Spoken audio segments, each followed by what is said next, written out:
Hi, everyone. Welcome to Think Africa Virtual Lounge. I'm Charity. I'm the event coordinator for Think Africa, and welcome. I will put a link about Think Africa. So for most of you who haven't maybe heard of Think Africa, you can have a look. But in a short summary, we are a community-driven organization promoting participation and representation, diversity and collaboration between the African diaspora and the Finnish society. We are going to record the conversation today, and it's going to be on YouTube after a few days. So if you don't want to be seen on camera, well, there's nobody whose camera is on, but you can all remain with closed cameras. But you're going to we are going to have it on YouTube. So for those, I know some people are asking or have sent like requests for recording. So please bear with us. After a few days, you're going to get it. Also, I want to welcome Teresia Bilola, my sister. She's going to be the one facilitating this session, and she's going to be having a conversation with Dr. Adefunke Koyejo about climate change to everyday solutions, home product. And I will let you, Sister Teresia, come up, and then I'm going to mute myself, then we can start the session. Teresia, welcome. Thank you very much, Charity. I would have loved to see your face, but it's okay if you don't want to show it. Thank you for all the background. Yeah, hi. Thank you for all the background work for this. I think we would go in, but I wanted to start by giving a bit of housekeeping and then some context to the topic before we have the talk of the day. So I am Teresa Bilola. I'll be your host for the next almost 90 minutes. It's a pleasure to host this session, especially because it's a topic that is dear to me and it's one of the most pressing challenges of our time. But let's remind ourselves about a bit of rules how we would operate. So we have to remember that this is a safe space where no opinion is unimportant. Please feel free to voice your opinion, but respectfully and in consideration of each other's viewpoints. Remember to mute your mic when you are not speaking, and please turn on your video if possible when you are speaking. I think that it gives us a bit more closeness when we can see who is talking. Use the raise hand button to get a turn to speak, please. Now I will go and give a brief introduction to the topic, to climate change in general, before we go to our guest of today. I'll start by saying that it's not just about global warming, because usually when you say climate change, the first thing people think about is it's because it's about the climate warming. Climate change refers to long-term shifts in temperatures and weather patterns. This can be natural due to changes in the sun's activity or as big as volcanic eruptions. But since the 1800s, human activities have been the main driver of these changes, specifically due to burning of fossil fuels like coal, oil, and gas. And this generates greenhouse gas emissions that act like a blanket wrapped around the earth and traps the heat from the sun, therefore raising temperatures. But now I like to go on with a rant that most of us from the African continent like to talk about. Climate change is unfair. Indeed, it is. It tends to mostly affect the poorest countries that have the lowest emissions. By adding pressure to their already strained environmental and economic systems, climate change exacerbates resource competition, communal grievances, fragile states, and other reasons for becoming vulnerable. Countries in conflict, in turn, are less able to focus on conserving and long-term adaptation to the effects of climate change. But I want to remind you that this is not just a global issue. It's a deeply personal one for most of us, especially for Africa. Africa, even though it is rich in diversity and resources, is on the front lines of climate change, facing the most acute impacts than many other regions. And with every 0.5 degree Celsius increase in local temperatures, the risk of conflicts increases by 10 to 20%. Globally, from the period of 2011 to 2020, that was the hottest decade ever recorded, with 2023 being the hottest yet. The Sahel in Africa was particularly affected, with temperatures rising now for over 1.5 times the international average during this period. We can also note that 8 of the 10 countries that are the most vulnerable to climate change are in Africa. 6 of these are already in armed conflicts, which are more or less related to the struggle for resources. We can think about South Sudan with floods and droughts. We can think about Madagascar with cyclones, droughts and floods. We can think about Somalia. We can think about Sudan. We can think about Chad, and the most affected country, Niger, with droughts, wildfires, and floods. We witness these effects in shifting patterns of seasons, prolonged droughts, erratic rainfall, and floods that are out of control, like the recent situation in Nairobi. But even our beloved Finnish weather is becoming quite unpredictable, even for weather forecasters. Our farmers who rely on the land for their livelihoods are struggling with unpredictable weather. Coastal communities are facing rising sea levels that threaten their very existence and homes. Wildlife, which is integral for the African heritage and tourism, is under threat because the habitats are changing. Africa's GDP is reduced by 5% every year because of climate change. Africa loses $500 billion of income generated every year as a result of the effects of climate change. But let's flip the narrative. Africa is not just a victim of climate change. It is a land of resilience. It's a land of innovation and hope. We have a rich tradition of living in harmony with nature. And today we have the opportunity to blend that legacy of indigenous knowledge with modern solutions and combat this crisis. We have a chance at a cleaner industrial revolution, from harnessing solar energy to our sustainable agricultural practices. African communities are already leading the way in sustainable development. It depends on who is making the definition. In this discussion, I want us to reflect also on the multifaceted impacts of climate change on Africa and think about the efforts that are already being made to adapt and mitigate its effects. The goal is that by the end of this discussion, we do not know everything about climate change and climate action, because that will mean we go from here and go to sleep. Let's go from here with a deeper understanding of the challenges we face, possible solutions, and readiness to inspire collaborative and individual actions towards sustainability in all its facets, because each of us has a role to play in fighting this crisis.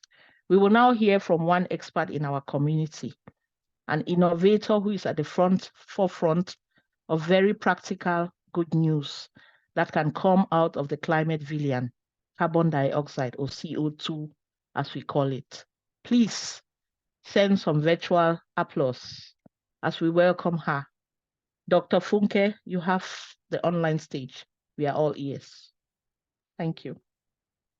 Thank you so much. Would you like me to share my screen then? I think that will be helpful. Okay, so I would try to figure that out in a minute. Let's see.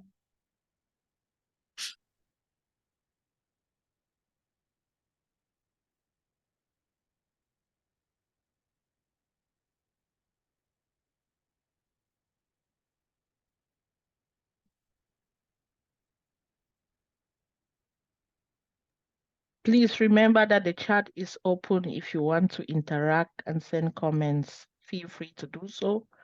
We will check them After this talk, we will open the floor for discussions.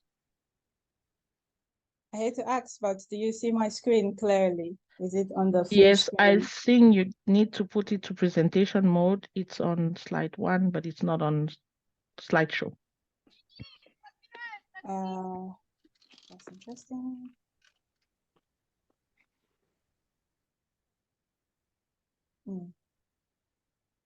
It's not on slideshow at the moment. No, it's just on But, the normal view. but I have clicked on that slide. Did you click inside Zoom or out of Zoom?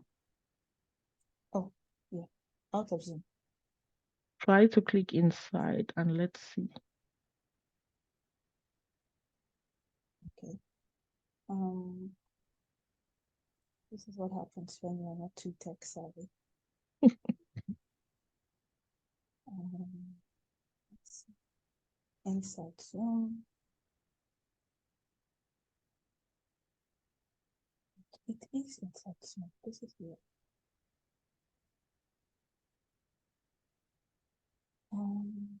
Okay, you know what? I'm going to put it on slideshow, then share my screen to see what happens. Yeah, do that. Let's see.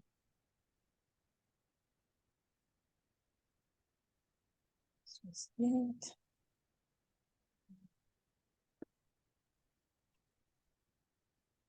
Because to me, it is on slide. Why?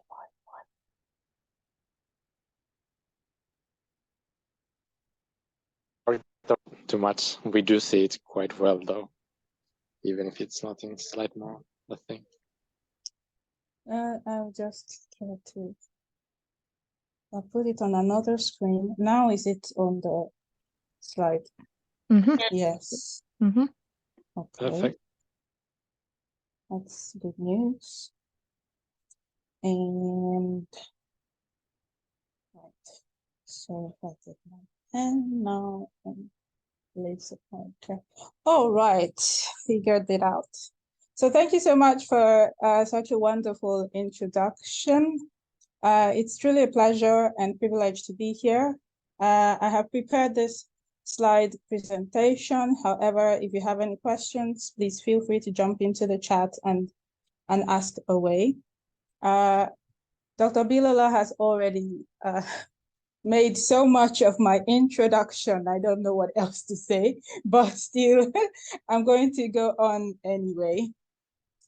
First of all, there's this brief introduction about me. My name is Adefunke Koyejo. I was born and bred in Nigeria, where I had my bachelor's degree in industrial chemistry, proceeded to Finland, had a master's degree at the University of Eastern Finland, fell in love with research, started a PhD at the University of Turku, obtained the degree, and presently I'm motivated about sustainability and improving the global economy through the synthesis and characterization of nanoparticles, or especially hybrid materials for use in electrochemical applications, water treatment, and energy storage and conversion.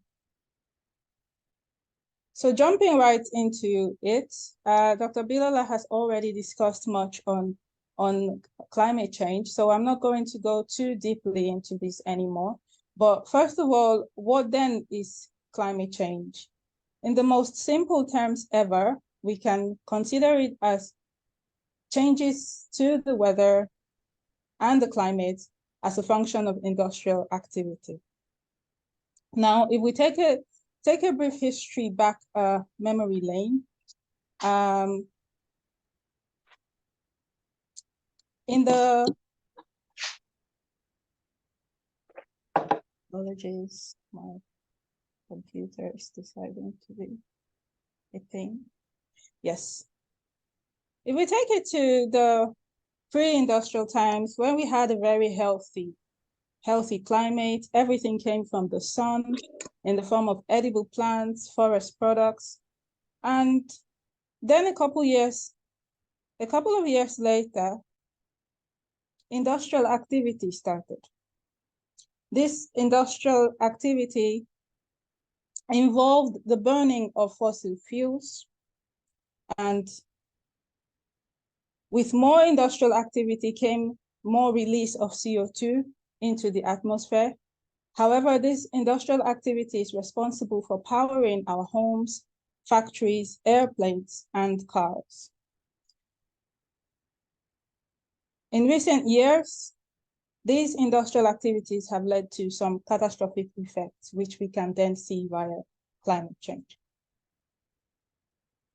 This graph shows the constant increase of CO2 into the atmosphere over a couple of decades. And at the moment, CO2 constitutes approximately 80% of greenhouse gases, thus making its way to being the chief culprit associated with climate change.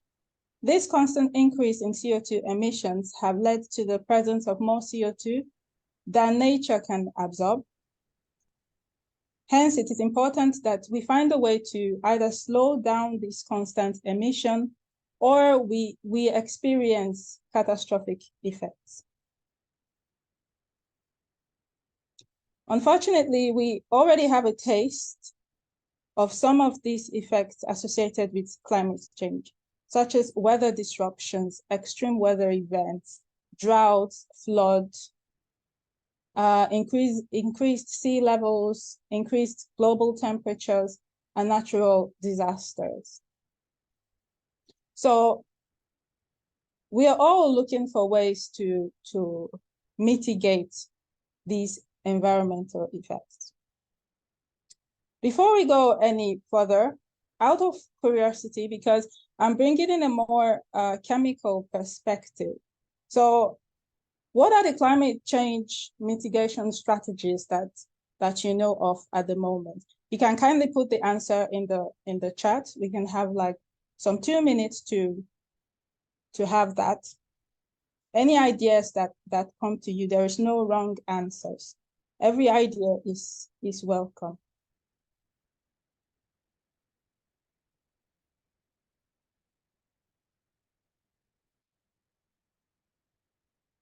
Now, I'm not seeing these chats, but I will just move on.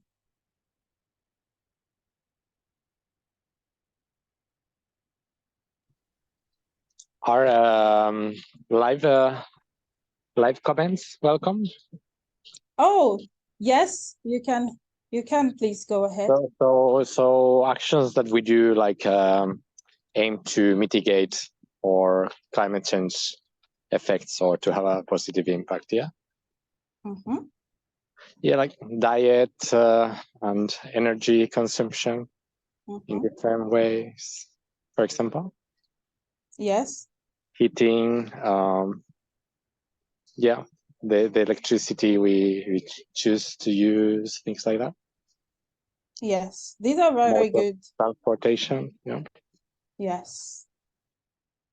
Now these are very good examples. Thank you very much of ways that we can mitigate climate change. Is there anyone else with something else to say, or should I just go on? From the chat, deep energy retrofit of buildings, replanting of trees or afforestation, yes, renewable energy. Yes, very good. Now these are really good responses. They show that at least we know 1 or 2 things about mitigation of climate change. And just like you have mentioned, some of us have already mentioned things that are closely related to some of the strategies I'm about to mention. And the first thing we can think about when we talk about climate change is to avoid it.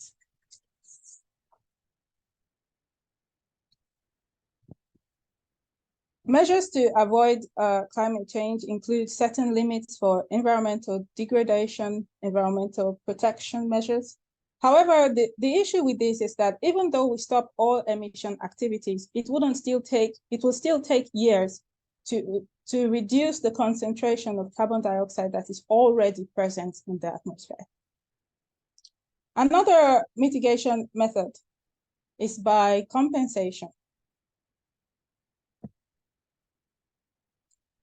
Here we try to reduce the greenhouse gas emission and achieve carbon neutrality, which gives like a equilibrium amount of CO2 produced versus the amount of CO2 reduced, achieving net zero emissions. However, to achieve this, we need something called the 3 Rs.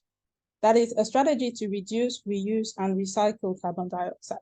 For this, we think about decarbonization, where we completely switch from fossil fuel to renewable energy. There is carbon sequestration, which we capture and store this carbon dioxide for reuse in other applications, and eventually my personal favorite, which is carbon recycling. At the moment, governments have created policies that facilitate the reduction of CO2. So there is a net zero emission requirement by 2050. So researchers are really digging into how we can successfully reduce carbon dioxide. Also, as mentioned by some of us, businesses have taken actions to reduce their own emissions and also run more sustainably. And at the end of the day, the job of reducing carbon footprint is actually everybody's job. We can all make a wise decision as to how our actions and purchases impact the climate. At the end of the day, the big goal of carbon recycling is to develop a low-cost, environmentally friendly, sustainable method that makes use of CO2 as the primary source of carbon to produce valuable products that can be used in our everyday lives. And to achieve this, we take our ideas from the plants.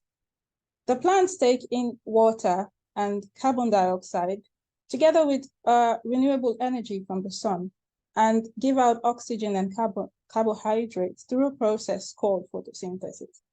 Now, the photosynthetic process is not completely depicting the electrochemical strategy, because we also have the photochemical strategy, in which the photosynthesis is actually a direct example, but the electrochemistry and photochemistry are like brothers. So we can use this photosynthetic approach to explain even further.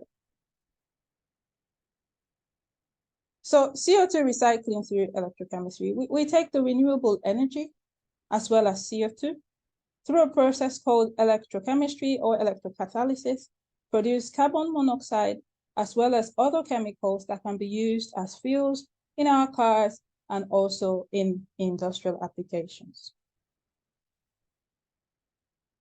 However, as simple as the electrochemical approach might sound, it comes with its own challenges, such as the cell design, the type of cell, the electrocatalyst material, the choice of the electrolyte. It could be water, organic solvent, but we are also trying to be more sustainable, so we are using water. And also the material efficiency and the likes, all of which plays an important role into the product that we form. Other factors to consider includes the temperature, the pressure, the applied potential, and the scan rate. These are just technical methods that has to do with the electrochemistry setup itself. Now, you might be wondering, what is this electrochemistry setup? It looks really simple.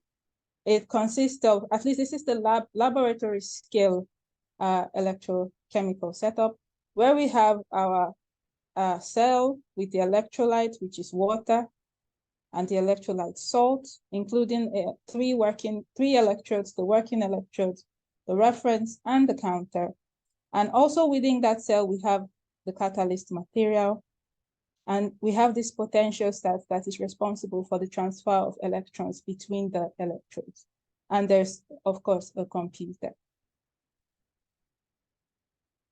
Now, not to go deep into any chemistry stuff, but based on research, there has been quite a number of catalyst materials that has been used to drive the electrochemical reaction. And of all the materials, we have copper, which is outperforming the others. So a lot of research has been focused on using copper and also creating like hybrid materials with these copper nanoparticles to produce multiple products.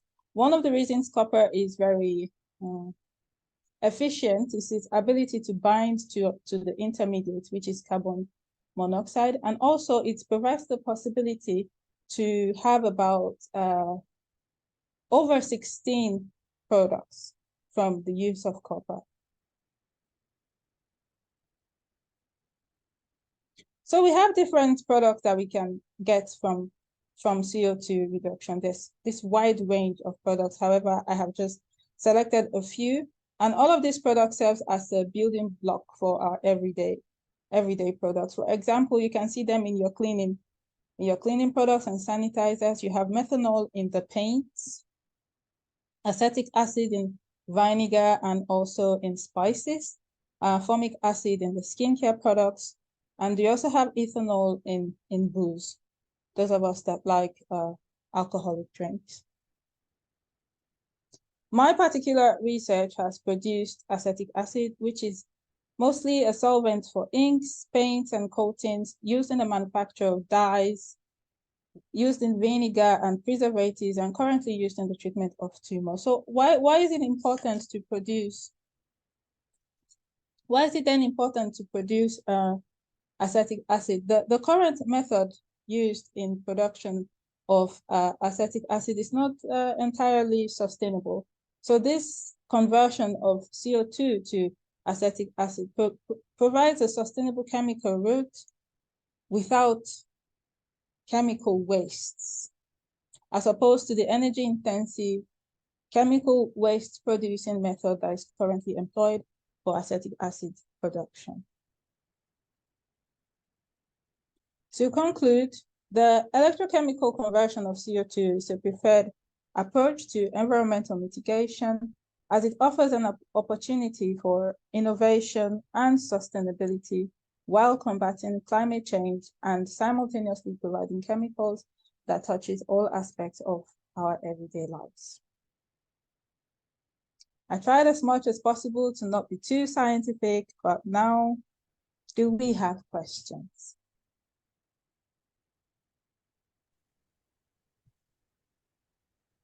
Thank you very much, Dr. Funke. I don't see any questions yet in the chat, and I'm hoping that we are warming up with the questions, but I have a couple of my own while listening to your talk. Okay. You mentioned reduce, reuse, and recycle. Yes. And I'm wondering, is reduce, reuse, and recycle enough as a strategy? Or do we need to look at the production process already before a product even gets to the consumer? Because reduce, reuse, and recycle seems to put the whole burden on the person, on the end user. Where is reduce, reuse, and recycle addressing the producers of the products that we use? If I understand you correctly, you are asking if the pressure isn't on the end user alone, as opposed to people who are actually creating products that are adding CO2 to the atmosphere. Is that what you're asking? Yes. So basically, it's not really on the end users alone. So at the moment, the electrochemical strategy has to do with catalyst materials, and there has been organizations that have been interested in reducing their own CO2 emissions or are interested in converting CO2 to products that they can make use of again during their own product life cycle. So at the end of the day, it's not putting complete pressure on the users. I think it's basically pressure on the scientist who is trying to figure out what catalyst works best to produce whatever products that will be useful, for example, because you can produce like carbon monoxide, but if it's not being reused fast enough as well, it's also an issue because we are trying to achieve net zero. So we want to produce something that is useful globally, that the production means something. Yeah. Okay. Thank you very much. I'm going to still play the devil's advocate again. I'm looking at this and I'm thinking, for instance, about the mobile phone. Most mobile phones are designed with planned obsolescence.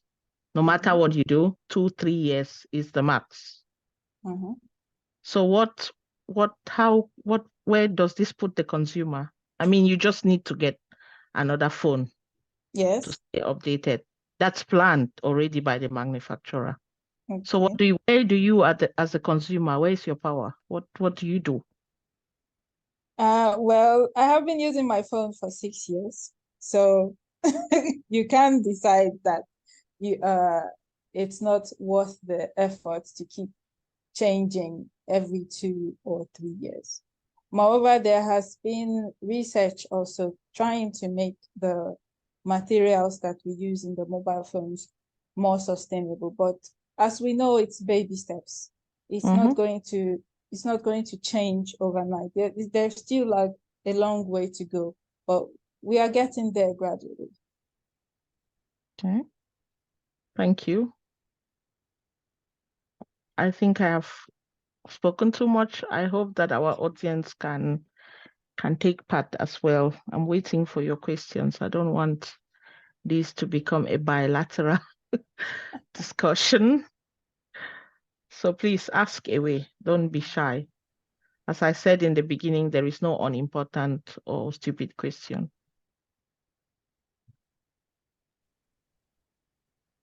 Yeah, sorry. I have a question. Sure. Related to your research and product development. So what's the situation in which this is and the direction you hope it takes now in the times to come regarding commercialization, production, uses? Yeah. Okay, so work done at the university, we already know is about small scale. And currently I have an article published about this. So yeah, it's a proven method that already works. Of course, it's not just me alone. There's all over the world, the electrochemical method has been used to produce different kind of things. And at the moment, it's currently used in hydrogen production. There's research actually across the globe.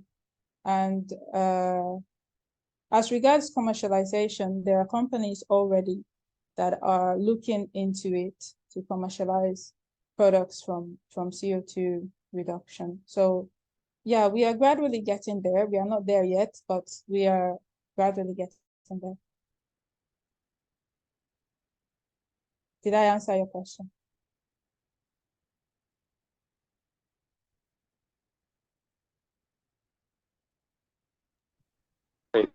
To put the mic on. Yeah, I was looking for the emoji, like good answer. Yeah.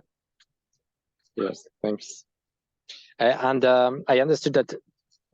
I understood your question as referring generally to the CO2 conversion. Yeah. And then a bit particularly, on that you have an article published on this. Yeah, I meant and I understood that you were working on, I forgot the chemical compound name already, some sort of acid. Acetic acid. Acetic, yeah. So the situation regarding that one, yeah, the production and commercialization of that one. But yeah, I understand you are working on the research side, yeah, and of course then, yeah, commercialization is always, yeah, something related, but except I plan to start a startup on that, which is not a bad idea actually. But yeah, I was just working on the research part of it, and there is a lot of hoops to jump from making the experiments and then having a startup that deals with that kind of process. And before going into that, one needs to think very appropriately, because do you just simply want to produce only one product, or do you want to develop a catalyst that can produce other products? So it's just a thing to really think about. But of course, commercialization is the end game. And having a startup is actually not a bad idea. I would look into that.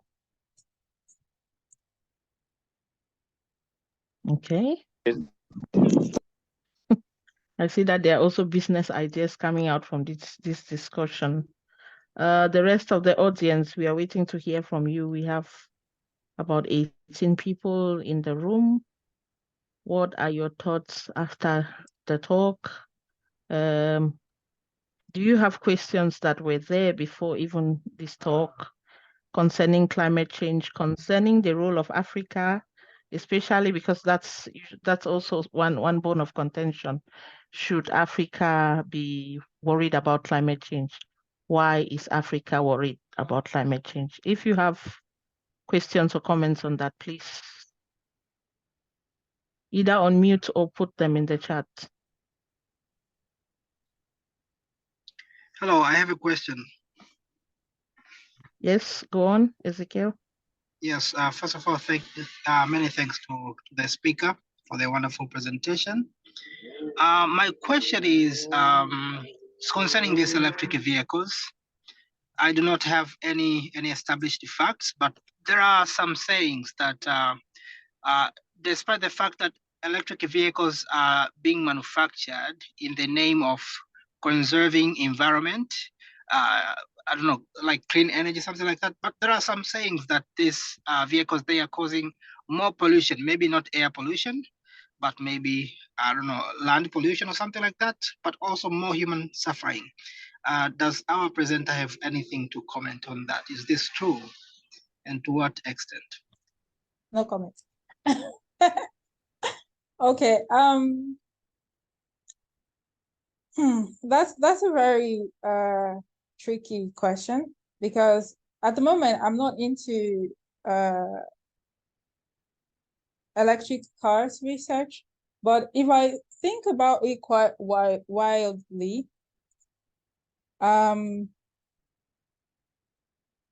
several countries now have been trying to migrate from the regular electricity to something wind powered, for example. And even though at the moment Finland was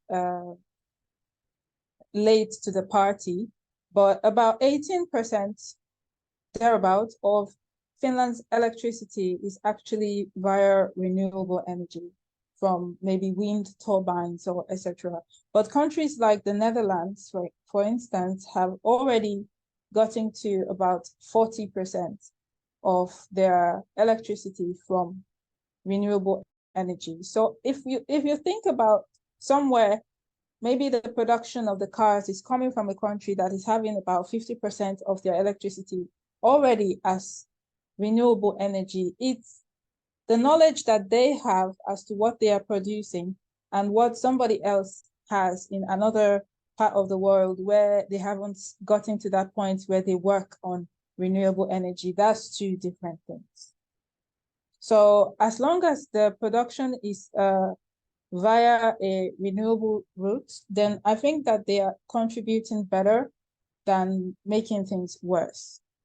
But yet again, it depends on where was it produced, how much detail do we have as to what kind of energies were used in regards to the production of these cars. So these are the things that we need to think about before we come to the conclusion of whether they are contributing more harm or more good. Of course, production of cars, we already know is taking a lot of energy, but we have gotten to the point, it's no longer now a myth about renewable energy. There has been, in the Netherlands, for example, this 40% electricity is renewable. So if you go there and build a car, you are already sure of 40% of that being from renewable energy. I hope I am able to answer your questions correctly. Yeah, thanks. I can bring it a little bit to this topic, even though it might open a Pandora's box. When we talk about electric cars and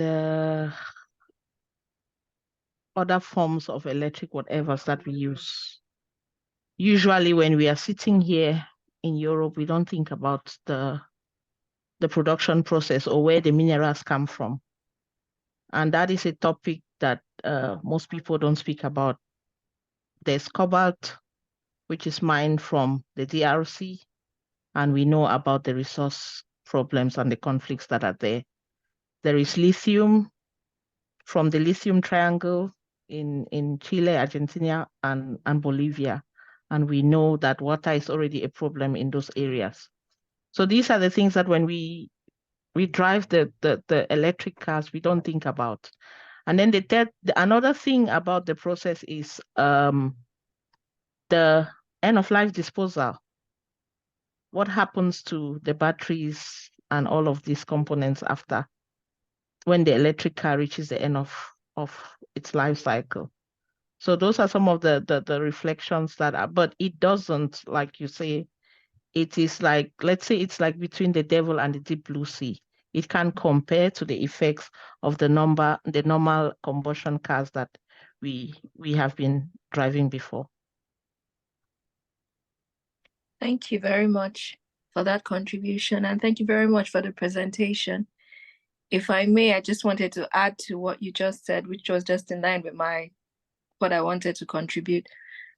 That Africa as a whole, yes, while we need to think sustainably, and to a large extent, a large portion of Africa isn't geared in that direction yet.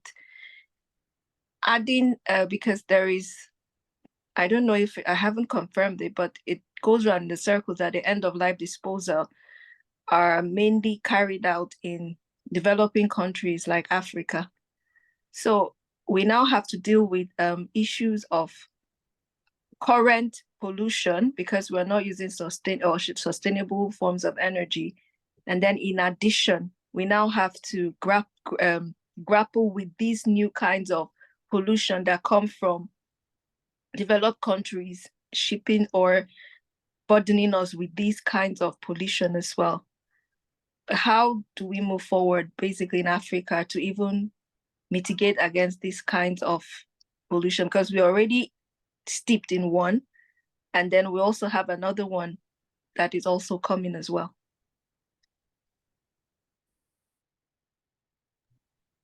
Do you want to say something about that? I think that one of the, would I say, setbacks that I feel we have is not making use of a lot of our resources and diving into research and development. So if we, for example, focus on the research and development as aspects of these kind of things, then we can do better for our own selves or for the continent at large. So for example, when we talk about reduction of climate change and all of that, it seems like these are all happening outside of Africa.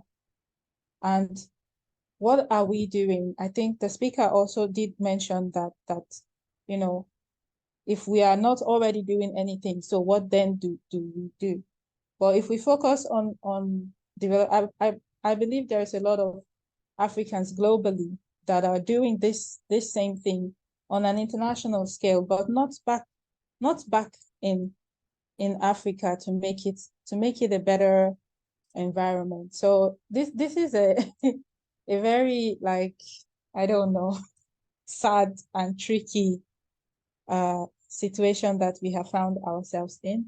And until we get to a point whereby we can ourselves do things and focus on ourselves developing Africa as a whole, we will continue to becoming for lack of a better word, just becoming a dumping ground for a lot of things. I don't know if Dr. Bilola has something more to say to that. Well, I see these ethical issues as something that doesn't require a one direction approach. It's very multifaceted. There is need for some form of control already at the kind of labor that is used for mining these minerals. Is anyone looking at that? What are the regulations for the kind of labor? who is buying these minerals? Are they looking at what are the labor conditions in this context where the minerals are mined? Are we thinking about developing, for instance, the battery technology to the point where we don't need to have to throw this amount of waste that comes from what we are trying to call sustainable? And then how is the access itself to electricity? Most of these communities that are powering the world don't have electricity themselves. So there is not even a chance for innovation or development or research, as you are saying. When companies go to these communities and are looking for minerals, do they think about the development of the communities? So these are all questions or issues that need to be looked at. It's not something that we can say that this is the solution. It requires so many different actors and so many different kind of actions for anything to change. But we as Africa need to take to own our mistakes and own our resources first before anything will happen. Because if you don't allow someone to come into your territory and take the minerals as they want, they wouldn't come. So it's as you say, it's a sad thing, but there are ways to go around it. Let's see whether it will change. But I'm happy that as a community, we are thinking about it and that there are people here who are thinking about it.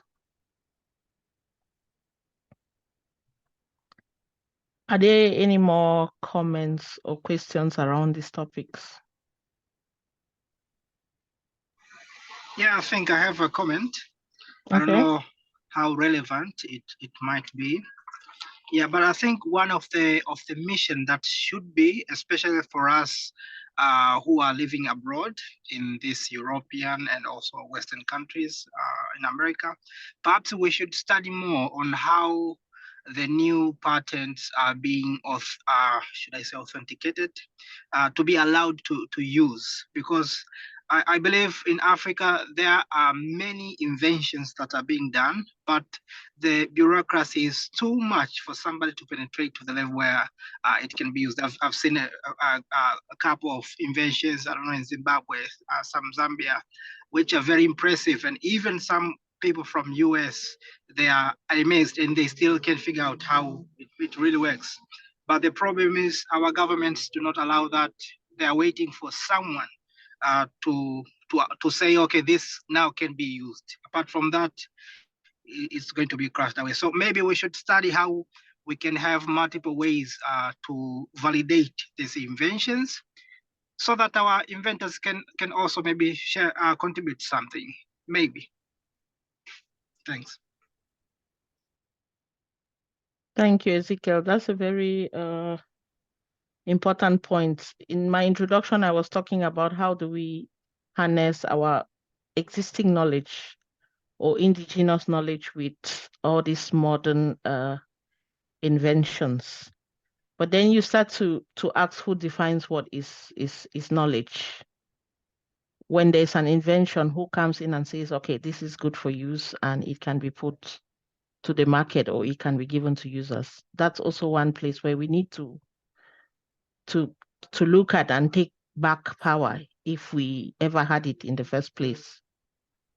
Who is defining what is knowledge? Who is defining what is an innovation in the African context? And how are we ready to take our own innovations over the ones that are coming from somewhere else? How are we ready to support our own solutions, our own homegrown solutions over the ones that are coming from somewhere else? I mean, we need to look forward and look back. Most of these communities that are affected by climate change, they're adapting, they have strategies. It's not necessarily, quote unquote, the educated, as we call them. But if you go into their daily lives and their practices, you will see things that we can learn from. That does not necessarily require Western education. How can we use that? How can we use that to make our systems better?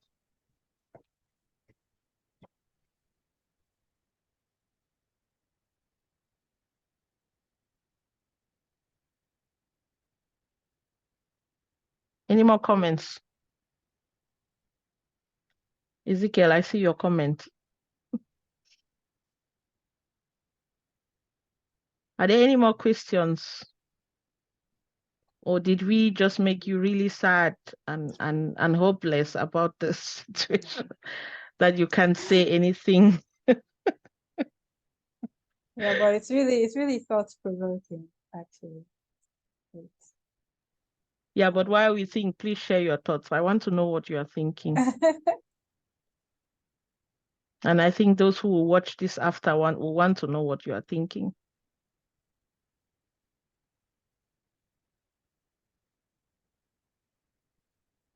What does climate change mean to you? Do you have examples from your communities about the effects of climate change?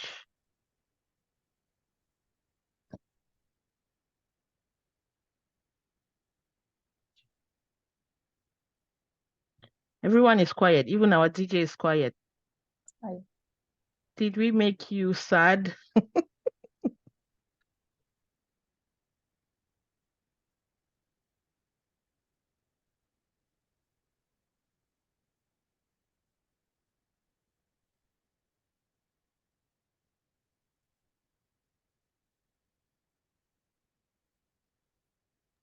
Yeah, maybe I could add one more comment. I think what you're doing here is one of the primary solutions to engage in conversation.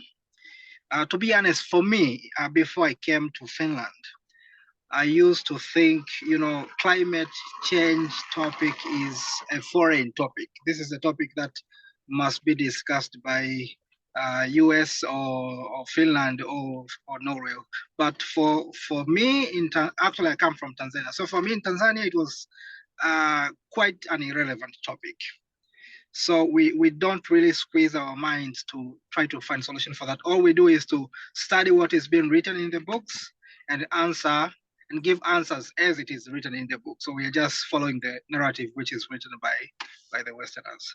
So if we continue to engage in this conversation and make it really like a point of concern also in our countries, maybe it can start to wake people up. But for now, I think it's more of an irrelevant topic.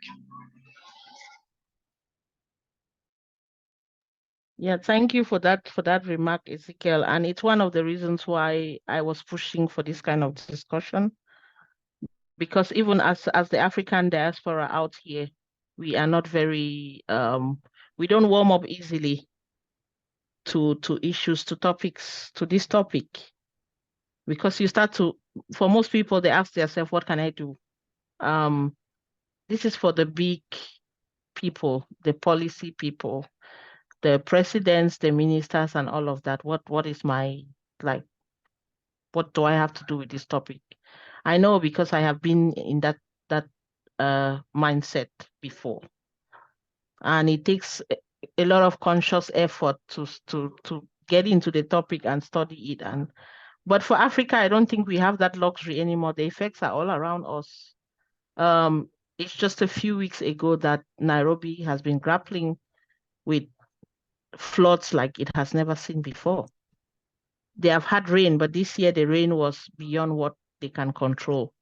So we need to get into this topic, whether we like it or not. We might be living here, but we still have our families in Africa. Some of us want to go back there one day. Some of us have investments there. And then there are business opportunities also from transitioning to more renewable forms of development that we will miss if we are not part of the discussion. We might be missing a second industrial revolution. Somebody is asking here, what can we do individually, or how are some of the ways that we can play our part? Funke, do you want to say something about that? I think that's your line of expertise. I will just be coming with all these chemistry things now.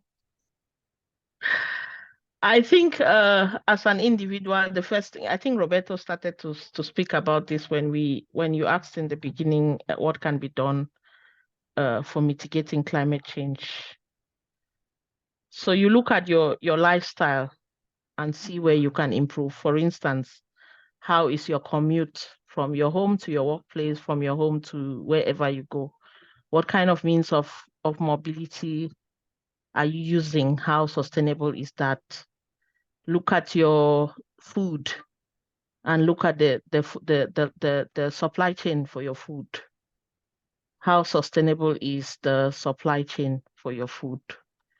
These days, there are so many tools, even online, that you can use to know what is the carbon footprint of whatever you have, basically. You can know the carbon footprint of your food. You can know the carbon footprint of the clothes that you buy. So from there, you can start having like a conscious attitude of how you consume, because climate change as it is now is mostly due to human activities. And for the individual, is the way you consume, the way you consume products and services.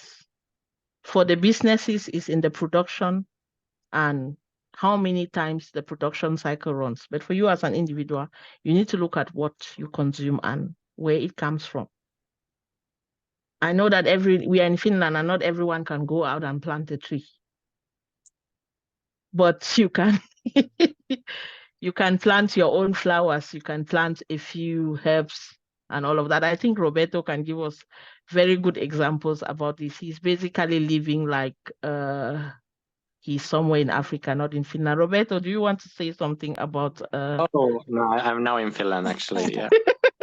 Yeah, but you are living as if you are not in Finland. So can you tell us some of the things that you do for sustainability daily? Well, I don't impose anything on anyone, but I do it sometimes on myself, and I live like a relatively simple life. I do fly sometimes, and though I'm not like super extreme so I'm not vegan per se, but I usually am rather vegan.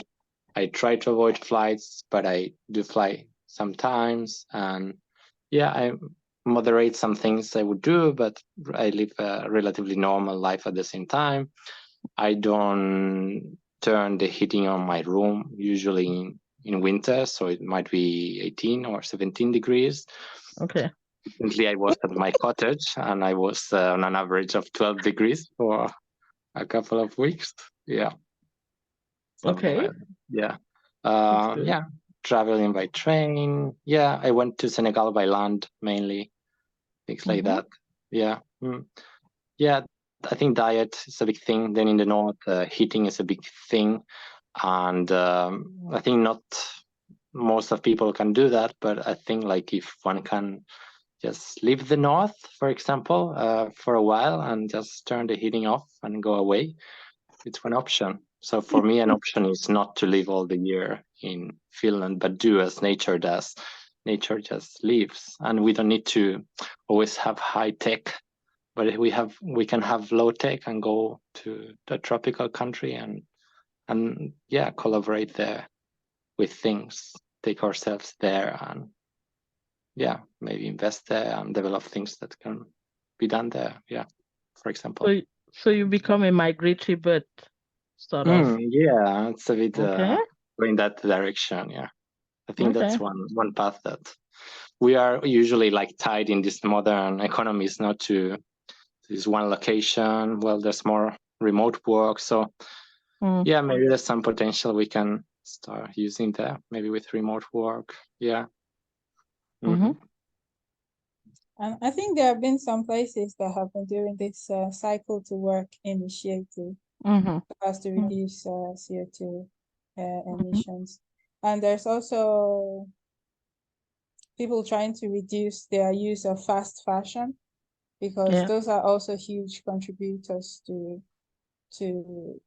our lack of sustainability. So there are ways in which we as individuals can play our own simple parts. Talking about fast fashion. Okay, Miriam, your hand is up before I say. Miriam? We can't hear you if you're talking, you are mute. You are muted. So now I was trying to find where the unmute button was, sorry. We can hear you now. Yeah. Okay, great.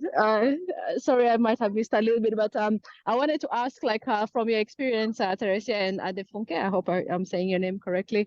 Where do you actually even see maybe business opportunities? I know sometimes with climate change, we kind of go into the, yeah, as you said, the somber mood, like things are all gloom. But if you think that maybe encouraging people to lead a more active lifestyle, like with cycling, so maybe there could be a cycling business in there, or then like maybe from your experience, where and considering the African countries, you could speak of Cameroon or respective countries, where do you see the business opportunities, maybe even as diasporas could already maybe start thinking of? I think there is a very huge business opportunity, untapped business opportunity in Africa in waste management. It's so huge that I don't even know whether we will ever be able to harness the economic empowerment that can come from that. Most of our African countries don't have a good system of recycling and reuse of waste. And for most of us living in the diaspora, we can see we have examples around us of how this is done. So that's a business opportunity. I know a few small scale startups in Africa who are doing it, but it's nowhere near to address the amount of waste that is in especially our big cities in Africa. So that's one big business opportunity. But it would not take one person. It would require partnerships between people, especially those of us who are in the diaspora. That's one. I don't know if Funke, you know any other one?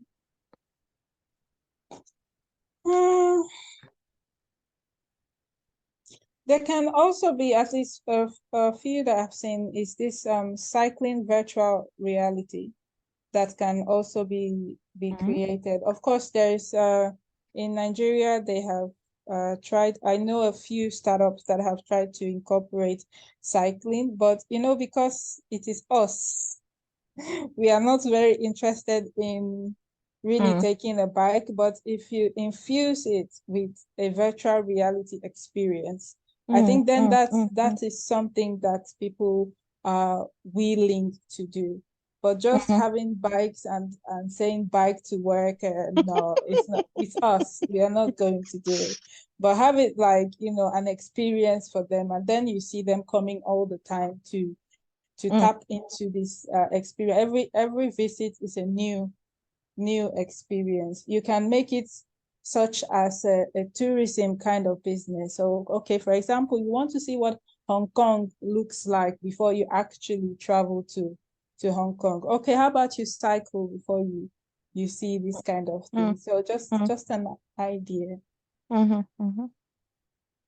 That sounds interesting. And when you talk about something like cycling and you say it's us, I understand what you mean. There is all the cultural baggage and the way we were brought up and how we see bicycles. And then when you come out here and then you start seeing the bicycle as a means of transport, not the way you were brought up to see it.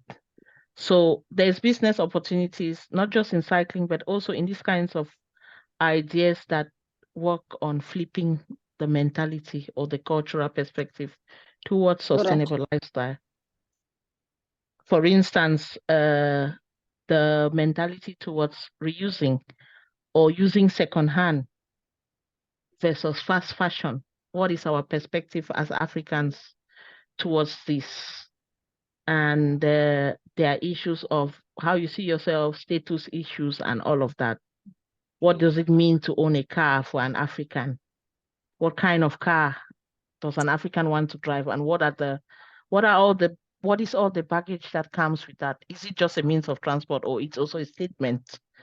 So there could be business also in these kinds of ideas that help to change mentality. I just want to say I agree very much with you.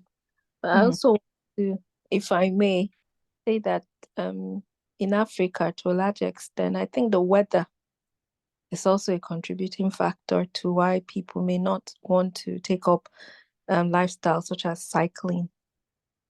It's quite, the sun can be quite harsh, and you don't want to be all dolled up and then arrive wherever you're going sweating profusely.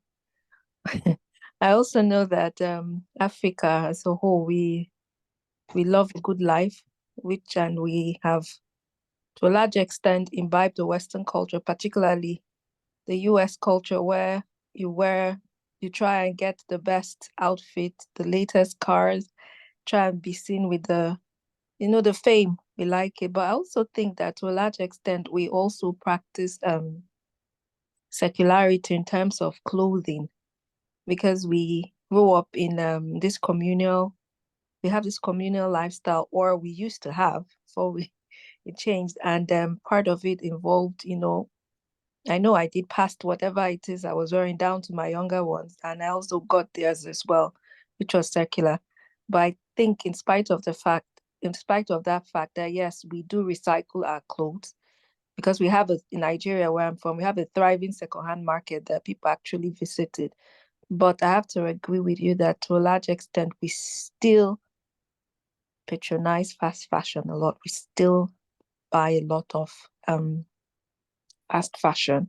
We contribute to that, but we still recycle our clothing. But I think we still contribute to fast fashion a lot. Thank you. Yeah. I think the percentage of recycling to the percentage of fast fashion, I think it's really yes, we do, but we really do frown at it. Like, what I jam you in second-hand market, I'm not going to look at you the same way again. You know what I know exactly what you mean. Yeah. So Yeah. please. And I think the environment has changed a lot. The market, what is on offer in the African markets has changed a lot. So now you don't only have secondhand that is brought from somewhere. You have a lot of very low quality clothes that are super cheap, and you can, after 5-6 wears, if it reaches that, they are no longer fit for use, and then we dump them and we get new ones. So the market too is not helping in that aspect. I can give my example of growing up. I knew that for Christmas we would get clothes, and most of the time these clothes will be sewn. So then it's not any kind of thing that is coming from some country and we are just buying it. There will be sewn clothes. So you are seeing that you wear these clothes until it doesn't fit you anymore. But we cannot say that for the clothes that for the large part of the clothes that are consumed in Africa. Even the fabric, you cannot say the same for the fabric, except it's made locally. But for the kind of fabric that is in Africa now. Yeah, I actually think that previously we were doing a very good job. Yeah. Because now that I think back, it's really true about this passing down clothes from one generation to the other. I also had clothes, like all my clothes, unfortunately, when you are the last on the food chain, you get all the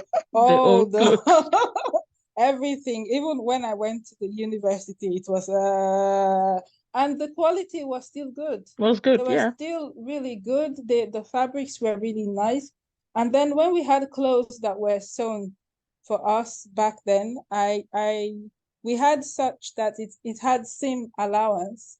So that you can expand it. you can expand it. Or we did a lot of this expand. You just had to expand or reduce it if you went slimmer. And for years, I even had a few that I had to give out because these materials were still really good, even though I had worn them severally. But something just changed in our cultures. I don't know if it was a function of westernization or something, that these things are no longer as common as they used to be back in our time. Now everybody wants their own thing. Oh, I don't want to pass this one. No. Generational cost. My father did it, my mother did it. I don't want to do that. So we frown at those things now, but these were things that help us to live more sustainably and reduce our waste production back in the days. But now we are slowly throwing all of that away. And now the quality of the clothes are not even so great that you can actually pass them down to anybody. They are ruined in just a couple of years, and nobody else can make use of them. So yeah, it goes back to what I mentioned already, planned obsolescence. The producer already doesn't give you a choice to be sustainable, because what they produce is not meant to last. You are supposed to just keep going back. So that's also a window of business that we in the diaspora can look at. How do we look at waste? This person now, Noko. Yeah, hello. You have very good want to say comments here. Do you something. want to say something? Yes, please. Yes. Thank you, Adefunke, for your presentation. So there's this trend which I noticed. I actually had to go like searching for it, where like in Kenya and Ghana, I don't know about other countries, but I'm from Ghana. They are using, how do you call it, plastic to make bags. So they are recycling the plastic to make bags, and then they are using grass grass to also make bags, and people are consuming those things. And I noticed here in Finland too that the Finnish people are very interested in like getting those things, but the issue is that there's not enough education about like the importance of using such sustainable bags. So if there's more education about sustainability, I think that individuals can embrace this, and we can gradually see a change. It might not be now, like Adefunke said, it might take generations, but finally that goal will be attained. Oh, thank you very much. Yeah, that's a very good point. And I think this is part of what we are doing here. First, raising awareness, making people more aware, trying to change mindsets if we can, and pointing the direction to where solutions can come from, and how you can start even right from your own couch. You don't need to go out to save the world, but right from your own couch, you can start taking action. There are still so many people here from whom I have not heard, and I would like to hear.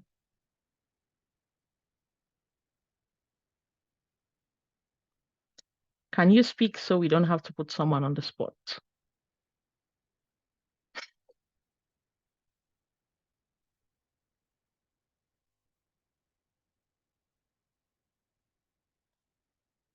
Can I ask our DJ from the beginning of the session, what are your perspectives, Akin? Do you have something to say about this topic? I was hoping that this would not happen.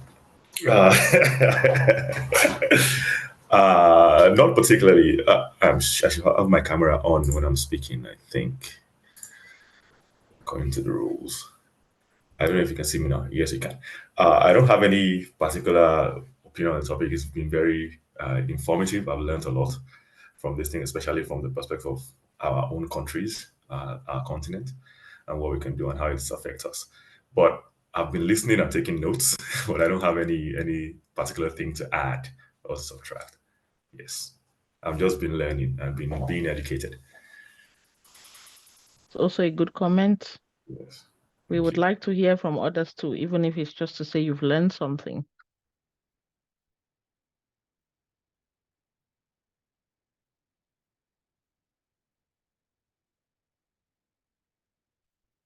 I had the mandate to put Akin on the spot because he's the president of Think Africa, but I don't want to do that for anyone else.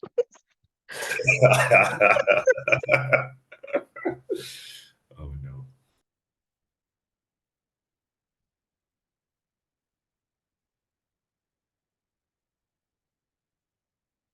We still have a few minutes to... Am I allowed to put people on the spot? Yeah, I think you know more people here than I do. Please do. Senghor, can you hear us?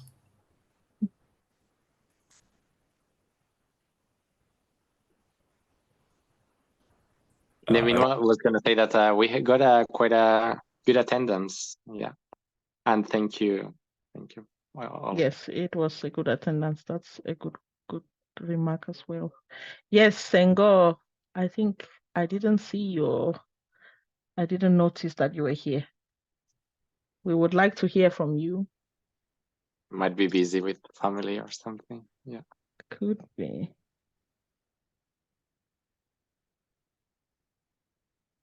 I'm looking at the familiar Think Africa names. Feven. Feven is here. Yes, Miriam Feven is is here here. as well. Feven, can you hear us? I know you came in late, but do you want to contribute something to this discussion?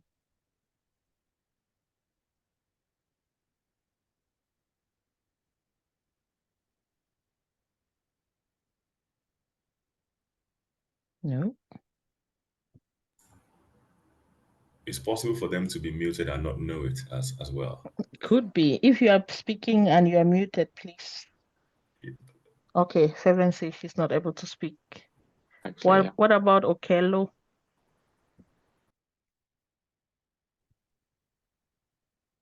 Who was talking before, by the way? I missed that. No, So I was going to curious. call out Mary Joroge there. I know she's also interested in the topic of sustainability. So Oh, okay.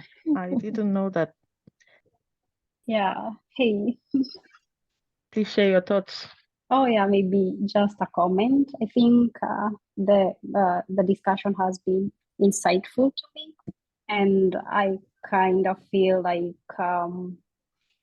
I have been contributing to sustainability behavior, but I sometimes, when you're doing, the little things, maybe even not using, just a plastic bag and using something that's, gonna degradable, but maybe I'm the only one, or we are just 10 of us. Maybe sometimes I kind of wonder, even if you make a difference or a change in the smallest way possible, does it even matter, or does it contribute to the larger good of things? So today I think that question has been answered very well, and I'm happy to be part of this conversation. Yeah, thank you very much. You have raised a very good point, and what I usually tell people is that I repeat this statement to them. We are not in need of a few perfect people. We are in need of almost the whole world doing something small. So when you're doing something small, think about that. We don't need a whole world of perfect people. We need everyone doing their little part to combat this crisis. We have a few minutes left, and I wanted to ask this question. What are the kinds of topics that you want to discuss? Is this the type of discussion that you want to have again? Is there something that we didn't touch on that we can arrange another session on? I have the possibility to look for other speakers as well. If there's a topic around climate change that you want us to talk about, we can start thinking about it and have another session sometime in the future. So this is your chance to influence what will come in future. Yes, Funke, I see your hand up. Yes, something I would like to touch on further is what kind of climate policies can we put in place across Africa that can help us, because actually we need to have some sort of policies as regards either we just need to have policies in place. So but what kind of policies then are we looking into? Okay, thank you. Thank you, Omar. I can see that you are not able to speak, and thanks for following. Thanks for the feedback. Are there any other ideas on what direction or what perspective of this topic you want to address? It could also be related to circular economy, but something around here. Climate change is a very big topic that we cannot address all in one day. Do you have ideas of some other things that you want to hear about? We can look for speakers to come and talk to us or come and have this kind of discussion.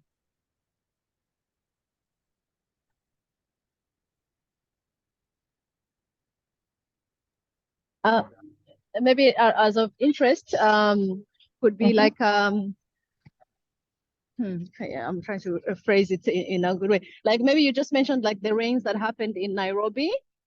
I was speaking to a few persons who live there. They were saying that even though they were like it was exceptional, but it has happened also before. But this time there was a huge disruption just because the cities have also grown and the population has grown, and they haven't sort of designed the cities to accommodate that kind of heavy rainfall. So maybe a topic could be like, how do the countries also best prepare for this change? Because it will happen in some way. We can reduce it in some way, but it will happen. But like, how do we start also preparing, maybe looking at cities or looking at, that kind of discussion anyway, like measures that we can put in place then to best prepare for this change. I understand where you are coming from. And that's a very timely discussion, because with the Nairobi case, some people were alluding it to how the city was planned, but people forgot to look at the fact that the rain was a bit different this time. It didn't matter how the city, it was not only about how the city was planned, it was the fact that the rain that came this time is not like what has happened before. Even though planning the city better would have saved the situation, but the amount of rain was what it was, and there was bound to be a flood. So yes, we can look for someone who can talk about this. Na is saying that it will be great to have someone to talk about the role of individuals in sustainable living. Okay.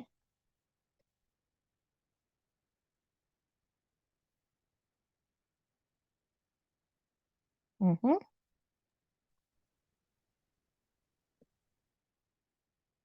Okay, this is good. We have about 3 sustainable urban development. Yes.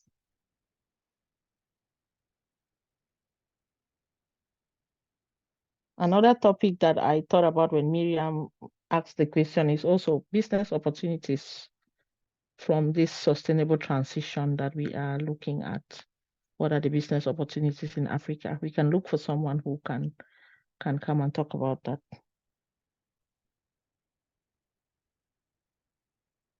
Okay, we can draw to a close, but before we go, I would like to inform you also that in Think Africa, we have a team that discusses about this kind of issues, so sustainability, climate change, and related topics.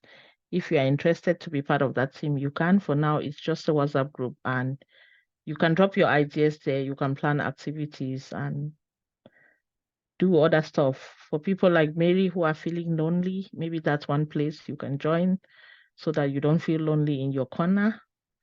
You can contact me or any of the people from Think Africa who are on this call to ask about joining that sustainability team.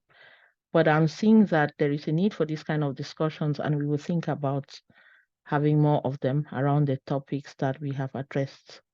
Charity, I don't know whether you have any announcement. Do we have a date for the next launch, for instance, just to give a teaser? Yes, we have a date on the 20th of next month. We have an African author who writes stories about Africa in Finland, and the stories, I think you can, storybooks or the books, you can find them at the library. I will not mention the name of the book so that you can all join us here. Let me give you a bit of crumbs. It's going to be on Thursday, 20th, same time. We will be sending out the registration link and the Zoom link and all the information very soon. And also, for those who are interested with Think Africa, I will put the website and then my email, so you can peruse the Think Africa website. We have the membership. We are open to have more members. We are not full, so please feel free. Mary, you can join. We have a Think Africa WhatsApp community where we have like day-to-day communications. We have also events to bring people together. We have Slack, we have Instagram and LinkedIn. So feel free to check out the website. In the website, you're going to also find information about how to join as a member. And if anybody has a topic and wants to facilitate, like today we saw Teresa and Adefunke, there's my email. You can reach out and let me know, then we can plan as usual. And you get to pick your own topic, and from there, then we move on and we plan ahead as we are as normal. So for now, we are going to be ending soon, and then we will upload I think either the audio or the video version on YouTube. And if you're interested in our previous sessions, we have uploaded some of them on YouTube, so you can have a look. Think Africa. You can just type Think Africa on YouTube, then you will see us there. So that's it. And also, I want to thank you all for showing up today. We really had a good number, and I believe it's because the topic and the session was very interesting. We learned a lot, especially, with this, the times we are living in with like Shin and Temu and everything. So it's good to educate people so that we don't get lost in promoting such stuff, and at the end, our children or the future generation, they will not have it as well as we did. So to create a better life and live a better environment for the people. So I want to thank you all for showing up and being with us for 1 hour, 30 minutes. We really do not take it for granted that you gave us your time. So thank you. I think soon we will be sending out a feedback form. So please do not leave us on red on email. I know we do not have the blue check, but do not leave us on check. Yeah, just write something. It's going to be, we'll try to make it as short as possible. So it wouldn't even take like 1 minute of your time. It's just like yes or no, and maybe one sentence. So thank you so much. And I want to thank our facilitator for today, Teresia Bilola. You did a very good job. Normally I'm the one doing that, but today I was so happy I took a break and I get to listen and enjoy. And thank you for our guest, Dr. Adefunke. Thank you for the knowledge and information. It was really timely and we needed that. So, and I'm sure you can find them on LinkedIn, our facilitator and our guest. Feel free to follow them. I hope I'm not putting you on blast on LinkedIn. No, I don't mind. And feel free to send me questions. I don't mind interacting also. Yes. So thank you all and have a lovely evening and a lovely weekend. And thank you for all the comments. Thank you for all the comments, Feven, Akogun. So yes. Is there anybody with a parting word? I am out. So. That was a good one. I don't have any parting words. Adefunke, do you have any? I have no parting words. Okay. There is nothing else to say here, and I won't keep you anymore. My only thing I can tell you is that go be sustainable and tell someone else to. Don't do it alone. Tell others. I will see you in the next one. Yes, thank you. Have a nice weekend. Bye. Bye. Bye. Thank you. Bye-bye. Bye. Bye.